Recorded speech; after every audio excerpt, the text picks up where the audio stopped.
Download this code from codegive.com, link in the description below. Finding the minimum value excluding 0 in Excel, a comprehensive guide.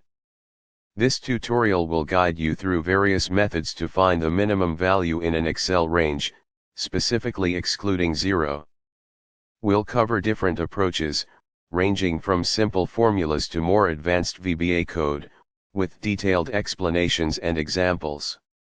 Why is this a common task? In many real-world scenarios, 0 values might represent missing data, unavailable values, or simply a state where a measurement hasn't been taken yet. Including these zeros in your minimum calculation can lead to misleading results. Therefore, excluding them is often necessary for accurate analysis. Methods to find the minimum value excluding 0. Here are the primary methods we'll explore. 1. Using MINIFS, Excel 2019, and later the most straightforward and recommended method, if available. 2. Using min and if with an array formula *, a classic approach compatible with older Excel versions.